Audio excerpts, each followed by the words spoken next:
We're joined this week for the track guide by a man who's the lap record holder here. He won the first ever Grand Prix in Bahrain. He's led a third of all of the laps that he's ever raced here. He's been on pole position twice. This man, Michael Schumacher. We're sitting at driver's eye level, and I'm going to take you on the way into this critical first turn, and Michael's going to take us up to the top of the hill. So you're approaching at 190 miles an hour, braking extremely hard, incredible amount of energy. As the downforce bleeds off, the car goes up and the back end starts moving around as you're downshifting. Initially, it seems absolutely impossible you're going to stop in time. Then you turn in, bringing the car down to just 60 miles an hour, and then you hug the inside line, the apex, like it's your favourite granny. So after Martin sort of explained what it means about braking into this corner, which is truly impressive, he's absolutely right, and grandfather has finished hugging grandmother here, I keep on going from here, and that means trying to sort of have an exit out of turn one.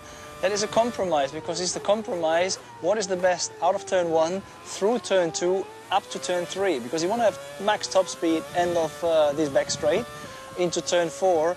And that's the point. I mean, you basically have to compromise the exit of this corner here to have a very sweet and good exit out of turn two, because that is the much more important bit. And that's why this corner combination, 1, 2, 3, is so important, that it starts here. Everything has to be right here to finish right over there. I want to go around the track. Let's go further. Good.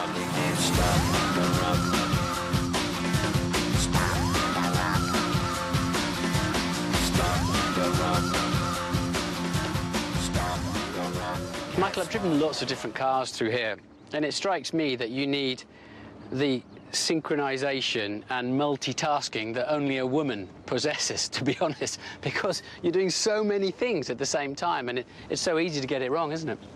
It is, yes. I mean, one, it is quite high speed. You come in here with fifth or sixth gear, 130, 150 miles an hour, downhill, off camber, braking to a very slow corner.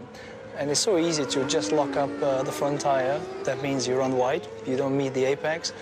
You obviously want to keep your brake balance rearward to avoid that this front locking, but that means that you're rear limited. And the compromise between rear limitation and not actually overheating the rear tire, but having the quickest arrival and a nice turn in and a smooth sort of way for the exit, that is a multitasking thing that actually women can normally do much better than we can. In my experience. Now, you adjust your brake bias more than any other driver. We see your left hand going down all the time onto the quick shifter, and is this a corner where you'd really have to focus on that? Yeah, absolutely. I mean, that's one of the key corner where you just have to make very fine adjustment for. Is it tempting to try to steal some time in here and, you know, really, because every time you come through a corner like this, you think, I was too slow, yeah? And then the next time you try harder and you go sailing off. That's the point. I mean, you always feel like, well, there must be something more in it, and everything more you try ends up just making a big mess. Let's take a look at the final corner of the lap. Stop the rock, can't stop the rock, you can't stop the rock, can't stop the rock, you can't stop the rock, can't stop the rock, you can't stop the rock, can't stop. So, Michael, the final corner on the circuit, effectively, and it always looks pretty difficult to me. It is. I mean, we're standing here right now with actually quite a decent amount of wind.